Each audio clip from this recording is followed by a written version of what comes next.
We don't follow any kings. We can ride and we can sing.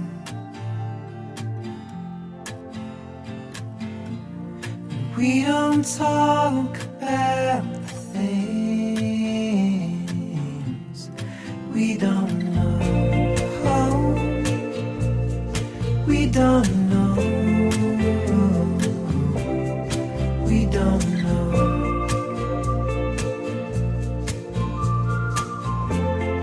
Nous sommes sur l'heure du midi, à l'auberge. L'ambiance, une belle ambiance. C'est très plaisant aujourd'hui. Je vous parle de l'Espagne encore. J'ai tellement de choses à vous dire, vous le savez. Les voyageurs comme vous connaissent bien les grandes villes d'Espagne. Dans l'ordre, Madrid, suivi de Barcelone, Valence, Séville, Saragossa, les grandes villes d'Espagne, Malaga, Murcia, Palma de Mallorca, Las Palmas aux îles Canaries.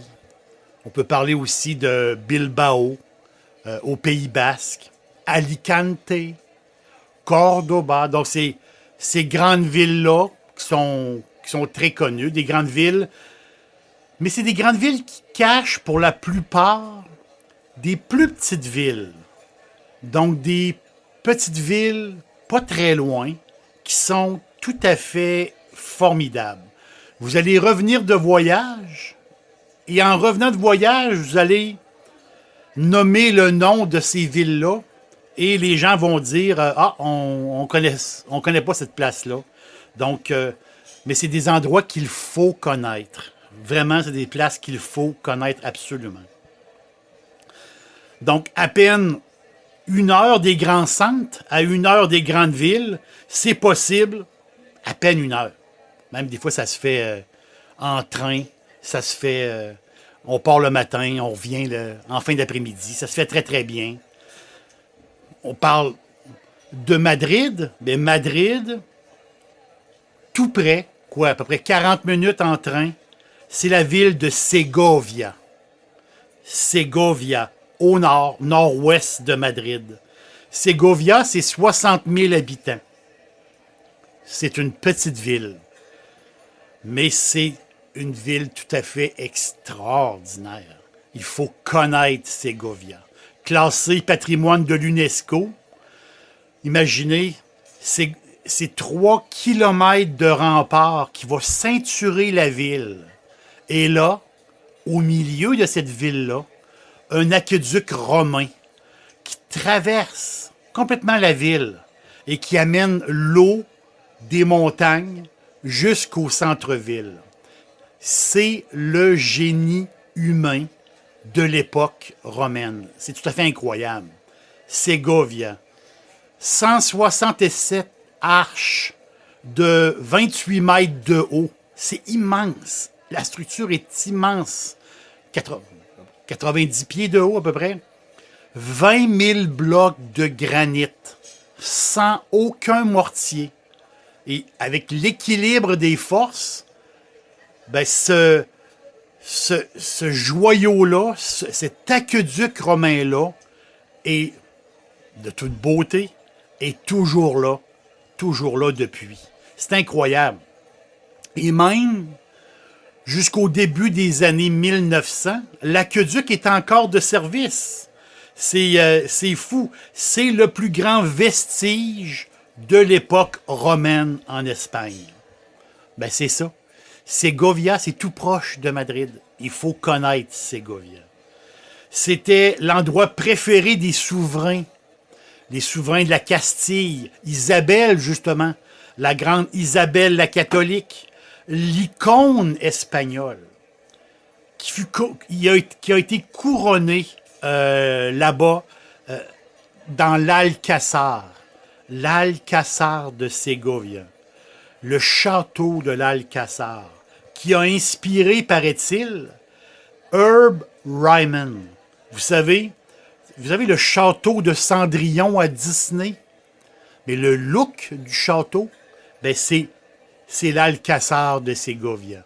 Et le dessinateur, le concepteur Ryman, qui travaillait pour Disney, s'est inspiré de ce château-là, qui est de toute beauté.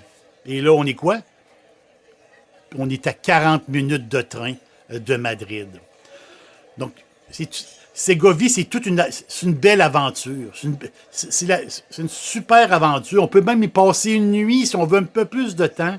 On n'est pas obligé de le faire dans une journée, mais on peut passer une nuit et c'est le fun de flâner dans les vieux quartiers de Ségovia. Et tout le passé glorieux de cette ville-là, c'est tout à fait extraordinaire. Mais comme je vous disais, ben, les grandes capitales, ces grandes villes-là, ben, ils ont des joyaux. Ils ont des villes plus petites, inconnues même, de la plupart. Et pour Madrid, ben, c'est Ségovie. C'est sûr que je pourrais vous parler de Ávila, qui est tout près de Madrid. Je pourrais vous parler de Tolède. Mais Ávila et Tolède, on les connaît. Il faut chercher les joyaux, justement, ces villes-là qui sont méconnues. On se transporte à Séville. Ben, pour la ville de Séville, qui est une grande ville, ben, je pense que le joyau, la carte cachée, la ville près de Séville, qu'il faut connaître, c'est Jerez de la Frontera. Jerez. J-E-R-E-Z. Jerez de la Frontera. C'est la carte cachée. Quoi, c'est au sud de Séville, maximum 1 heure par l'autoroute. Jerez, c'est la belle Andalouse. On arrive à Jerez, c'est l'Andalousie. Il y a comme un côté très formateur de cette ville-là. On arrive là, puis tout est clean, tout est droit. Ils ont une fierté, les gens de Jerez. C'est incroyable. Et c'est là qu'il y a l'école royale d'équestre, justement. Les amateurs de chevaux, les fans de chevaux. Jerez, c'est un sanctuaire. C'est les meilleurs dresseurs de chevaux au monde. Les fameux chevaux andalous. Vous savez, les chevaux blancs qui sont dressés, qui ont une intelligence incroyable. Et aussi à Jerez, la visite des bodegas. Les bodegas d'Jerez. En pleine ville, imaginez, en pleine ville. Les fameux vins. Les vins de Jerez, les vins de les chéris, et aussi, on l'oublie, la carte cachée, les brandy. Les brandy qui, pour moi, les brandy espagnols dépassent les cognacs. Ça, c'est vraiment personnel. Vous me connaissez, je suis un peu chauvin. Et Jerez de la Frontera, c'est pas le même style de ville, c'est sûr, mais c'est comme Porto en Andalousie. Donc, beaucoup de vins. Les grands noms, González, Lusto, vous avez Garvey, il y en a plein. Un de mes préférés, moi, c'est Tío Pepe. Moi, je suis un fan de Tío Pepe. Donc, Jerez, c'est une ville qu'il faut absolument connaître, tout près de Séville, mais c'est une ville qui est méconnue, vraiment, des gens à travers le monde. Jerez, il va vous épater. Et justement, amateurs de vin, ben, les bodegas, il y en a plein. Il y a plein de bodegas et on peut aller goûter du vin. C'est super le fun. Malaga, la ville que je chéris beaucoup. Donc, mais la ville, je pourrais dire, la ville anonyme près de Malaga, ben c'est Antequera. Antequera parce que Antequera, je pourrais vous dire Ronda, mais Ronda, c'est connu internationalement. Ronda, c'est extraordinaire. Mais Antequera, inconnu. Antequera qui est 45 minutes de Malaga au nord. Et là, quand vous vous basez à Antequera, mais si vous êtes un fan de trekking, un fan de, vous aimez marcher, comme de plus en plus de gens aiment marcher, aiment voir, aiment contempler, aiment faire du trekking. Il y a le Camino, El Camino del Rey, le chemin du roi, Camino del Rey, ou le Torcal. Mais si vous êtes fan de randonnée, c'est incroyable. Camino del Rey, c'est imaginez-vous, c'est 3 kilomètres d'un chemin le long d'une paroi rocheuse. C'est tout à fait spectaculaire. Moi, je ne l'ai pas fait parce que j'ai le vertige. Je ne peux pas le faire. Mais vous pouvez aller voir El Camino del Rey.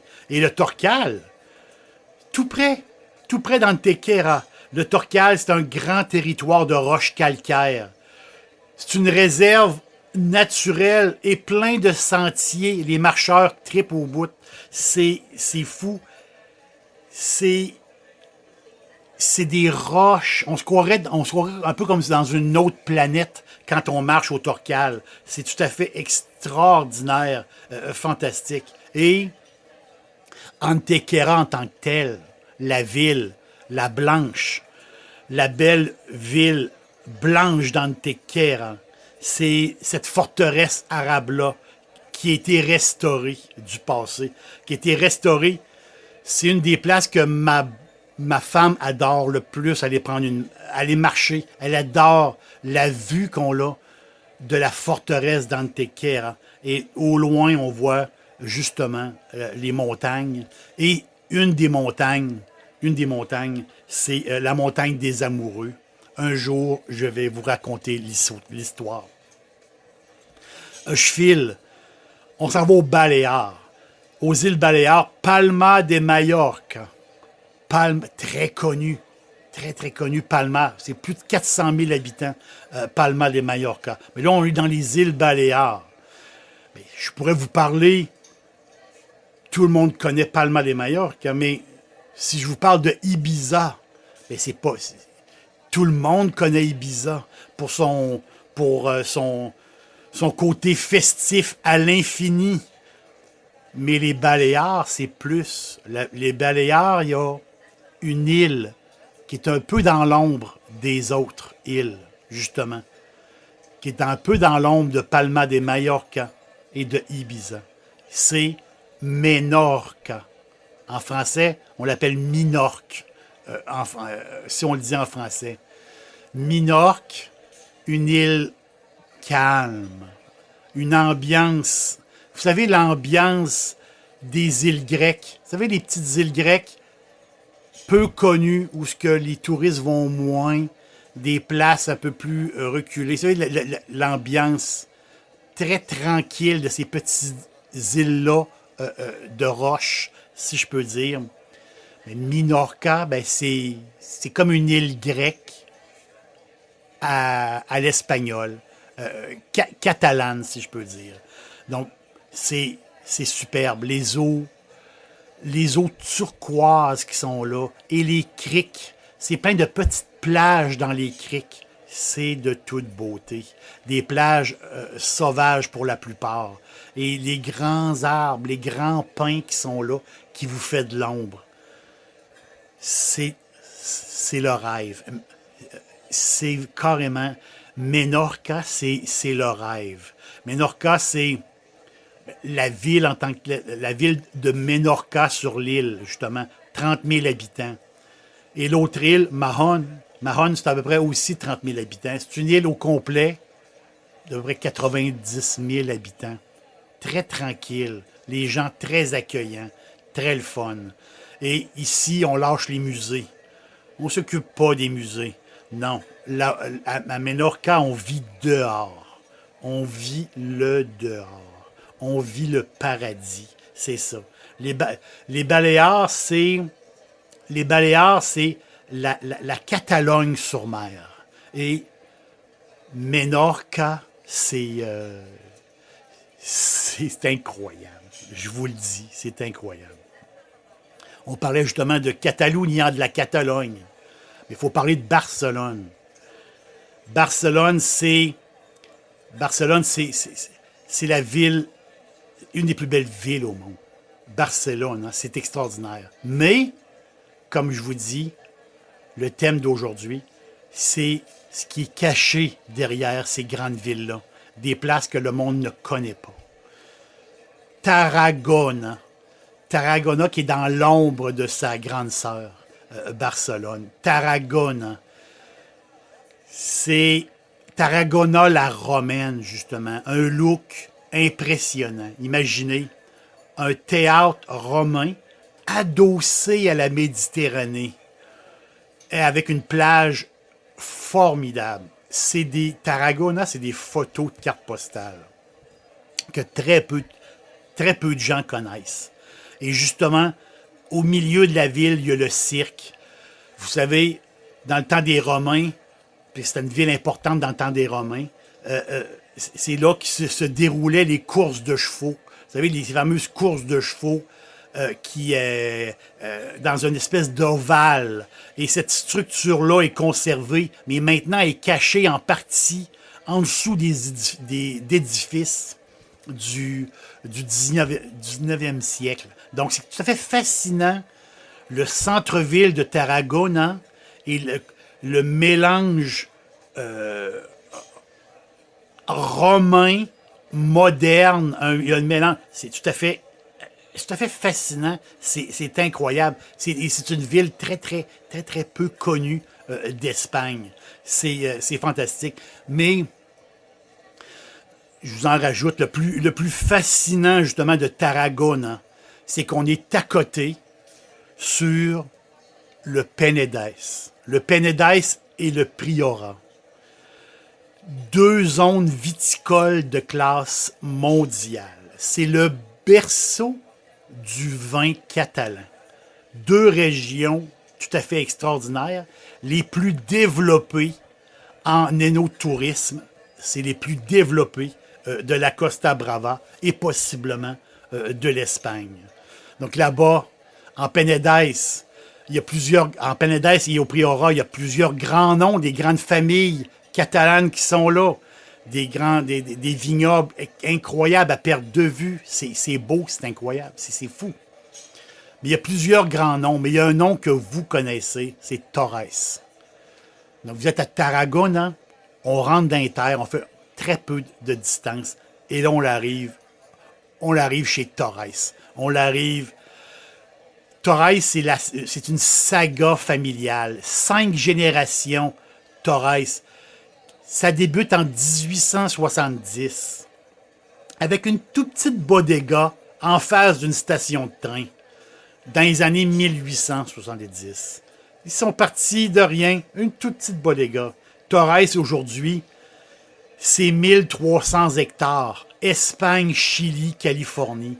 C'est un des plus grands noms du vin au monde.